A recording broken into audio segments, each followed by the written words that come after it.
नमस्कार दोस्तों, supreme court ने सुप्रीम धौंस दिखाते हुए उन पुलिस कर्मियों को सीधे तौर पर फटकार लगाया है। उन पुलिस वालों को चेतावनी दी है कि अगर आपने आम नागरिकों को धौंस दिखाया, अगर उनको रौब दिखाया, अकड़ दिखाया, तो यहाँ सुप्रीम कोर्ट बैठा हुआ है।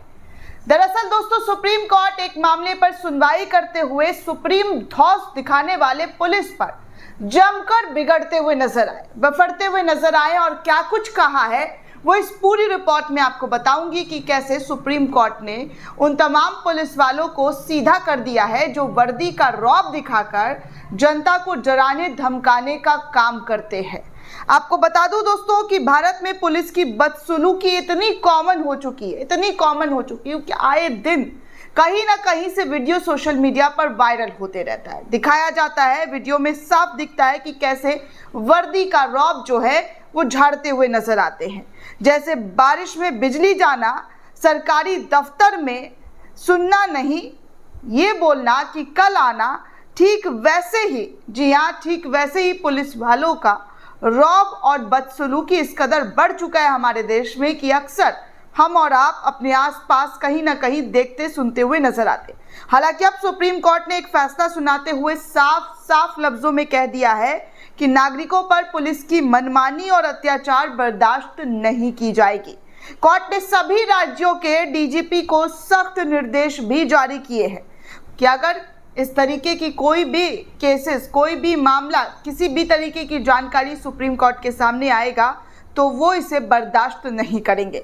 दोस्तों, पुलिस कैसे तोड़ती है कानून, गिरफ्तारी और हिरासत में क्या है नागरिकों का अधिकार, और सुप्रीम कोर्ट के निर्देश के बाद पुलिस में सुधार आएगा या नहीं आएगा, ये सब कुछ आपको इस पूरे रिपोर्ट में बताऊंगी कि कैसे, जी हाँ, कैसे 2023 में हरियाणा पुलिस ने विजय पाल यादव को पड़ोसी के साथ मारपीट के आरोप में गिरफ्तार किया था।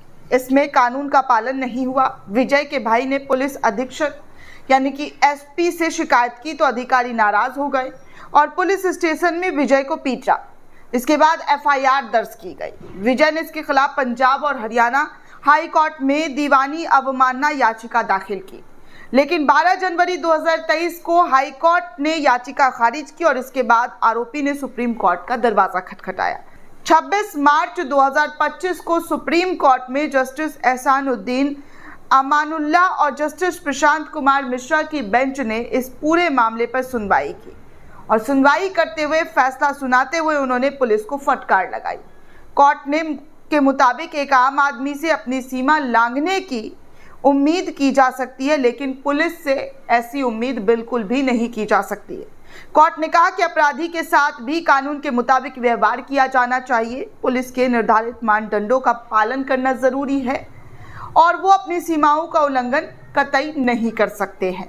सुप्रीम कोर्ट ने सोमनाथ बनाम महाराष्ट्र राज्य 2024 के फैसले का हवाला देते हुए अफसोस जताया और कहा कि पुलिस अभी भी गिरफ्तारी के लिए दिशा निर्देश का उल्लंघन कर रही है।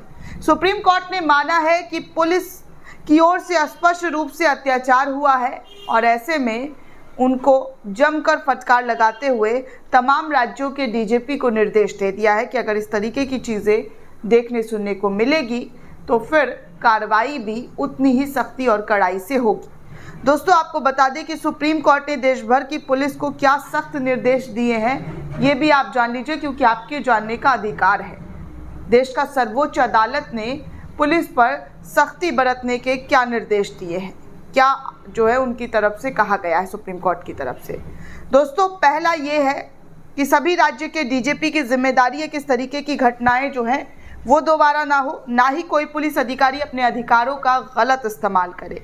दूसरा ये कि भले ही कोई व्यक्ति अपराधी हो, उसके साथ कानून के अनुसार व्यवहार किया जाना चाहिए। हमारे देश के कानून के तहत एक अपराधी को भी उसके व्यक्तिगत और सम्मान की सुरक्षा सुनिश्चित करने के लिए कुछ सुरक्षा उपाय दिए गए हैं। वहीं तीसरा उन्होंने कहा है कि पुलिस राज्य तंत्र एक बहुत ही महत्वपूर्ण हिस्सा है और इसका समाज और खास तौर पर व्यक्तियों की सुरक्षा पर सीधा असर पड़ता है। इसलिए पुलिस में व्यक्तियों और समाज के लोगों को विश्वास बनाए रखना सबसे ज़्यादा ज़रूरी है। चौथा जो सख्त निर्देश दिया गया है सुप्रीम कोर्ट की तरफ से वो ये है कि गिरफ्तारी या हिरासत में मशीनी तरीके से चेकलिस्ट नहीं भरी जानी चाहिए। भविष्य में ऐसी हरकत दोबारा नहीं होनी चाहिए। दंड प्रक्रिया, जी हाँ दोस्तों, आपको बता दूं कि किसी भी नागरिक को गिरफ्तार करने के क्या नियम और कानून हैं वो भी आपके लिए बेहद इम्पॉर्टेंट है। आपको ये पता होना चाहिए कि कोई व्यक्ति गिरफ्तार हो रहा है तो उसके लिए क्या नियम कानून है।